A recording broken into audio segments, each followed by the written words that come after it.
परम श्रद्धेय गुरुदेव, नवरात्रा का क्या स्वरूप है और क्या महत्व है?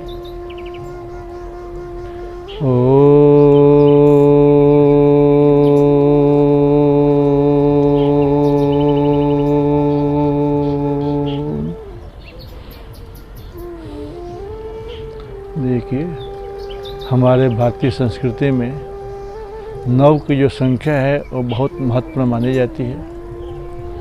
शरीर के अंदर 9 महीने का गर्भवास, वैसे ही नवरात्रि, ऐसे ही 9 की संख्या का विशेष रूप से महत्व या शुभ मानी जाती है। इसमें नवरात्रा का 2 बार तो खुला होता है और 2 बार गोपनीय नवरात्रा माना जाता है। 9 दिन का ही क्यों?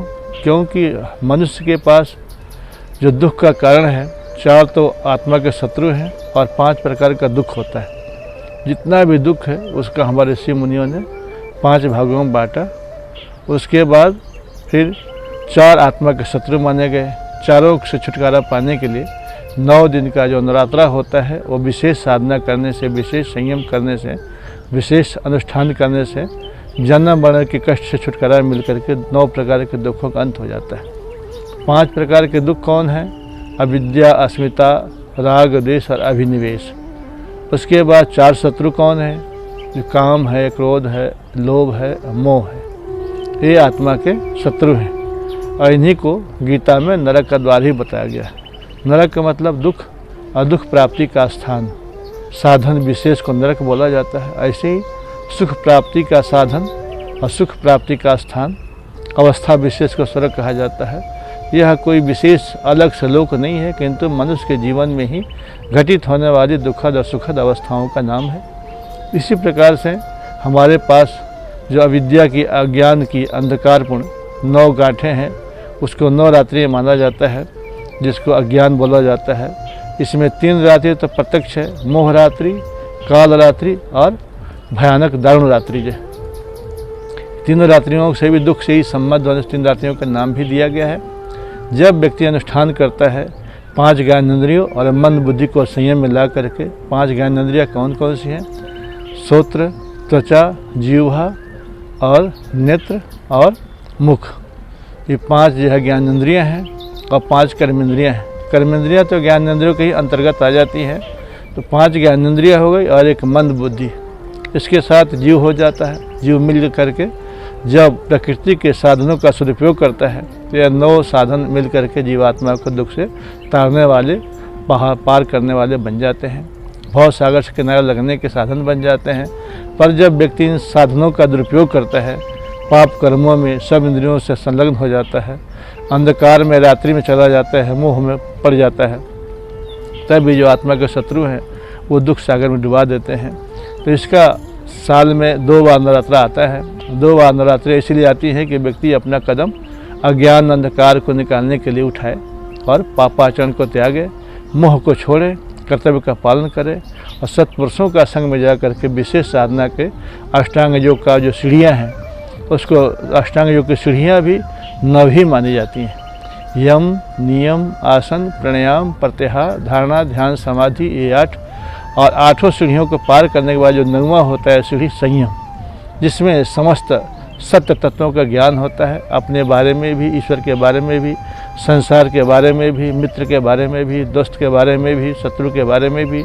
जब संयम किया जाता है तो संयम में हर चीज़ का स्पष्ट प्रत्यक्ष सामने होने लग जाता है। तो यह 9 सीढ़ियाँ आदमी साधना के पथ में चल के जब पार कर जाता है तो इससे भी दुखों से छूटने का रास्ता मिलता है।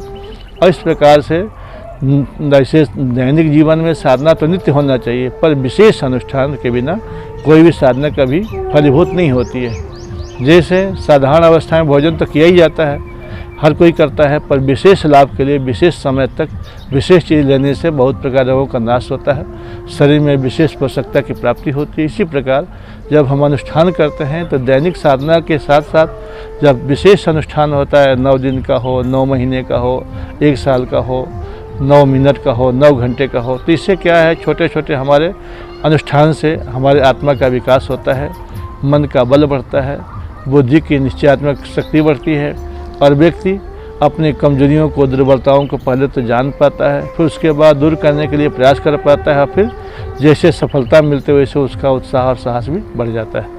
व्रत से क्या मिलता है? व्रत से तेज मतलब उत्साह और साहस के संचार हो जाता है। जो व्रतशून्य व्यक्ति है वो चलता फिरता लाश होता है, मुर्दा होता है, उसका जीवन कोई उद्देश्य नहीं होता, वो अंधकारपूर्ण मोह रात्रि में सारा दिन बिता चला जाता है, रोते हुए संसार में आता है, जीवन भर भी रोता रहता है और रोते हुए संसार से विदा ले लेता है, क्योंकि जीवन का वास्तविक जो लक्ष्य उसको अनजान है, वो पता ही नहीं है। इसलिए मोह रात्रि सबसे भयंकर रात्रि है, जिसमें आगे पीछे अगल बगल ऊपर नीचे व्यक्ति कुछ दिखता ही नहीं है। जो कुछ करता है पशु के समान करता चला जाता है, और जब जब परिणाम आता है तो दुख भोगता है, कष्ट प्राप्त करता है। इसीलिए हमारे को जीवन में मोह रात्रि, काल रात्रि, मृत्यु की रात्रि और दारुण भयानक रात्रि, जो भयानक क्षण होते हैं भयानक दारुण रात्रि बोला जाता है। ये तीनों रात्रियों का जो दुखदायी है, इनको पार करने का रास्ता एकमात्र ज्ञान का प्रकाश ही है, जिससे करोड़ों साल का अंधकार हो उसको लड़ने के लिए हमें किसी बंदूक की, तोप की, कोई शस्त्र अस्त्र की आवश्यकता नहीं है। करोड़ों साल के अंधकार को मिटाने में 2-4 साल, 2-4 घंटे, 2-4 दिन नहीं लग सकता है। एक पल में ज्ञान की रोशनी जलाते ही, माचिस तिली जलाते ही करोड़ों साल का अंधकार भाग जाता है। उसी प्रकार ज्ञान का, वास्तविक ज्ञान का, सत्य ज्ञान का जब प्रकाश होता है तो करोड़ों साल का अंधकार, अज्ञान पल भर में मिट जाता है। सत्य का व्यक्ति को अनुभव हो जाता है, ज्ञान हो जाता है।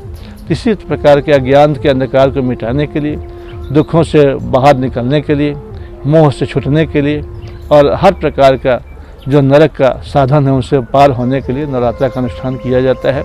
करना भी चाहिए। उसमें विशेष रूप से व्यक्ति कुछ समय मौन में रहे, काम, क्रोध, घृणा, द्वेष आदि से बचे, सात्विक खान पान रखे, कोई व्यसन ना अपनाए और विशेष तौर से उसमें जप है, यज्ञ है, ध्यान है, सदग्रंथों का स्वाध्याय है, सत्पुरुषों का संपर्क और सेवा है। इन सब साधनों के साथ जब व्यक्ति बार बार अनुष्ठान करता है, जीवन भर निरंतर चलता रहता है साधना के पथ में।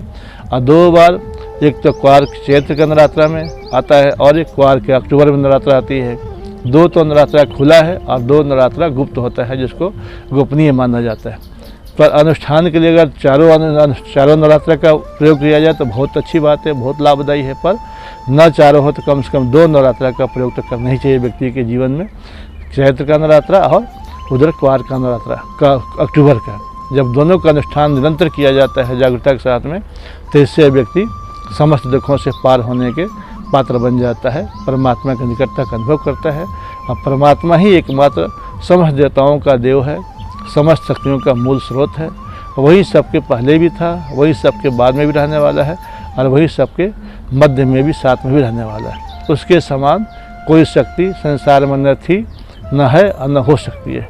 जिस प्रकार पानी का स्रोत कुआं में 1-2-4 होता है, पर सब स्रोतों से पानी ही प्रभावित होता है, इसीलिए कुआं में जल होता है। उसी प्रकार समस्त शक्तियों का स्रोत केवल एक है, 2, 4, 10, 20 नहीं। जहाँ भी शक्ति है, जिस भी प्रकार की शक्ति है, किसी प्रकार का बल, बुद्धि, ज्ञान, ऐश्वर्य आदि सबका मूल एक है। जो 10 मूल मानते हो मूर्ख हैं, उनको समझ नहीं है, सत्य का पता नहीं है। सत्य सबके लिए एक होता है। जैसे अग्नि सभी के लिए एक है, किसी के लिए अग्नि बर्फ नहीं बनती, अग्नि सभी के लिए एक है, उसका काम है जलाना। इसी प्रकार सत्य सबके लिए एक है, जो भी कल्याणकारी है, जो भी सुखदायी है, वो सबके लिए एक समान है। सत्य बोलना सबके लिए सुखदायी है, झूठ बोलना सबके लिए दुखदायी है।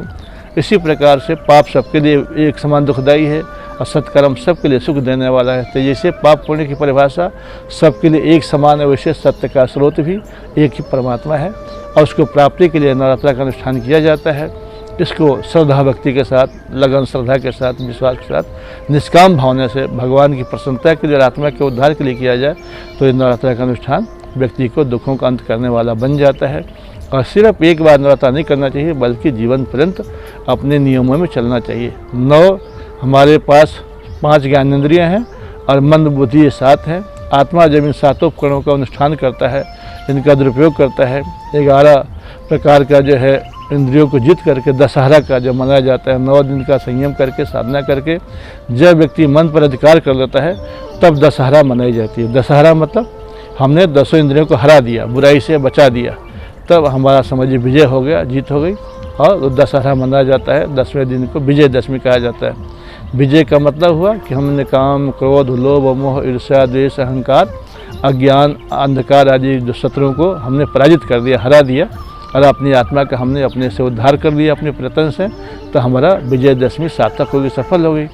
इस प्रकार से लोग नवरात्रा मनाते तो हैं, पर उनको वास्तविकता का स्वरूप पता नहीं है, इसीलिए नहीं सही रास्ते में चलने से वो दुख पाते रहते हैं, भटकते रहते हैं। कहीं भी चल देना यात्रा नहीं है, यात्रा की दिशा में चलेंगे तब मंजिल की प्राप्ति होती है, तब यात्रा सार्थक होती है। तो आज की आवश्यकता है कि आदमी नवरात्रा को पहले समझे और उसको जीवन में अपनाए, अनुष्ठान करे। नवरात्रा का उद्देश्य सांसारिक कामनाओं की पूर्ति न होकर के आत्मा का उद्धार होना चाहिए, अंतर मन की शांति और शुद्धता होना चाहिए, हृदय का परिष्कार होना चाहिए, जीवन का सुधार होना चाहिए और सदाचार का ग्रहण और संग्रह होना चाहिए। तभी हमारा नवरात्रा का जीवन में सार्थकता है, सफलता है। भोजन हम एक बार करें या 2 बार करें, चाहे फल दूध पर है, ये महत्वपूर्ण नहीं है। महत्वपूर्ण है कि हमारा जीवन सात्विकता से युक्त है कि नहीं है, सदाचार है कि नहीं है, शुद्ध चाल चलन है कि नहीं है। यदि ये सब नहीं है तो हम भले हवा पी कर रहें 9 दिन, उसका कोई मतलब नहीं, कोई लाभ नहीं। इसलिए हमारे जीवन में नवरात्रा व्रत 9 प्रकार के व्रतों का अनुष्ठान करते हुए चलना चाहिए। इति ओम।